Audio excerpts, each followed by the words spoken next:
or Nah, all we're gonna do. sports, or just We're gonna. It's gonna be hoop, culture, entertainment.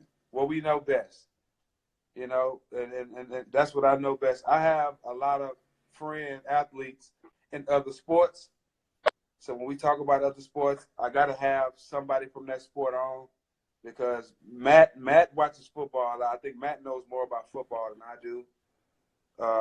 But we're gonna touch other sports, but it's basically gonna be about hoop, our culture, you know, and entertainment. But I gotta explain this to people because when I say culture, people always think I mean black. It's so many people from different races that makes up our culture. You know, mm-hmm. he wasn't one of the best rappers of all time, but he's a part of the rap culture, Vanilla Ice. So and he's white. So when I can't wait to my show because when I get to talk about culture, I can break it down to people. People don't even understand where I'm from, Brother Texas. The first female to smoke weed on stage and perform doing smoking marijuana was Janis Joplin. She's from my hometown. White lady, little small white lady, short white lady. First one ever to do it. So it's a lot of things when I say our culture that other races actually started. You know what I mean? So I can't wait to talk about stuff. I can't wait to talk about sports and all the underrated players that came through sports that people never really even talk about or really even know of. So many guys, that were great in the NBA, they just never got their just due. And talk about life too. Talk about life. I've been through everything in life. I mean, you can name it. I've been through it, and but I rose above everything. Thank God I had the strength to rise above all that with having good people around me. So I can share those stories and share those ups and downs with people, so people understand that athletes are human too. You know what I'm saying? And it's ways to beat the odds. You know what I'm saying? Without going through the same road that everybody else is going.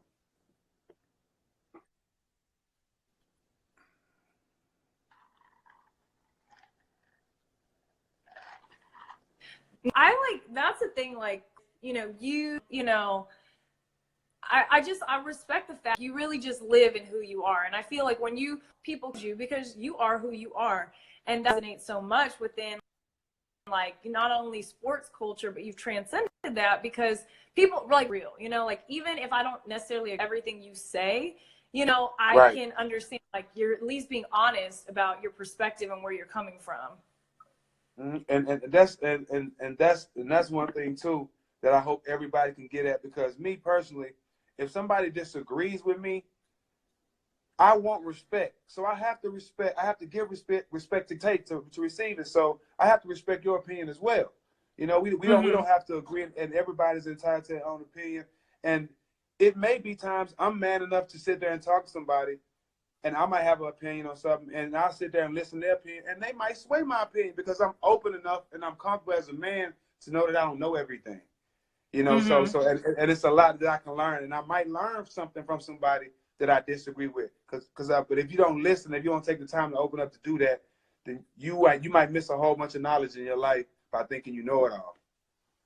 No, that's really real. And I think too, like somebody like you resonates more so with like the younger athletes because you're not that far removed from it, and you're real. Like you're not just like a talking head, or like you have an agenda, or you're trying to get a job somewhere. Like you're like, no, I'm really going to give you the game of life, and if you want it, take it, and if you don't, you still gonna learn the hard way. Right. But so Right. like for you, I'm just curious because you seem like you have all this, like, a lot of knowledge that you've obviously learned over time. Like, when you came into the league, were there like OGs or people that like really took you under their wing that really taught you a lot, just like about ball and just life in general? Like I always say, you only know what you learn. And my first year when I got drafted, and they cut me right after the team, but I was able to go to camp, and Steve Nash was like my big brother. I ended up getting cut, go play overseas. My first year in the NBA, I ended up playing with the Nets, and Stephon Marbury really took me in. I remember the first day I showed up to practice. I'm from Texas. We used to starch our jeans down real, real heavy, where you can stand them up Uh-huh. without being in them. So I had my starched down. I had my starched down jeans, my shoes on, my shirt starched, and I go in practice, and I mean everybody's on the floor crying, laughing, like, what is that? Like they ranked them for hours, and you know, I took it like a man, but I thought I was still fly. That's how we dressed in Texas. But he ended up right after that. Stephon Marbury ended up taking me shopping, spending like $20,000 on clothes on me. Oh Uh, wow. Gave me a brand new Escalade, and from that day forward to this day, as we talking right now, he's been like a big brother to me. So and AI the same way. You know, I think them two, probably the other guy I would say is Steve Smith that I played with the Spurs. They all took me in like a little brother, all helped me out. You know, still to this day I can call them and get advice and get game from them. But I was lucky because you don't get three big brothers, you know, like Steph, AI, and Steve Smith. You know, all those guys solid, and they all gave me the game the right way. You know what I'm saying? And I'm humbled to say those three guys are like my big brother. That's dope. Okay, so the sports fan in me, you know, if you couldn't tell, I'm like low key like a sports nerd. But so what makes Pop, like what makes Pop so genius, you know, especially like coming from somebody who played under him. Like obviously we hear the mystique and, you know, it's like being able to pick those players in the draft. And like what about Pop brings out the best in all these different types of guys, from like, you know, your superstar to like the 15th man? Well, I think with people like me, not only did he give me a shot on a championship team, you know, I'm gonna tell you a story that's well, I think I told it before, but I think I told it one other time. But Pop is a guy that he makes it clear to you that he cared more about you as a person than a basketball player. That meant the world to me. You know what I'm saying? Because he let me know he wasn't gonna change me. He let me know that he's gonna give me opportunity. You know, and coaches don't. No coaches that you very seldom get a coach that communicates with you like that, especially in the NBA. No, a lot of the coaches feel like they're too big or they have too much pride. They feel like they got to come down to be able to communicate with you like that, you know. And that's one reason a lot of players love Pop, because he has no pride in letting you know he cares more about you as a person than a player. And I remember when I was getting ready before I signed with the Spurs, I played summer league on that team, and I think this was Dirk Nowitzki was the only big player, and Dirk Nowitzki was the leading scorer. I was second leading scorer in the Utah Summer League. I remember Pop coming to me. Pop came up to me after the game. I still had my uniform on, and he looked at me dead in my eyes. He was like, "I want you on my team, and I want you to play on my team, but you got to make me a promise." I said, "What's that, Pop?" He said, "You can't smoke weed while you're on my team."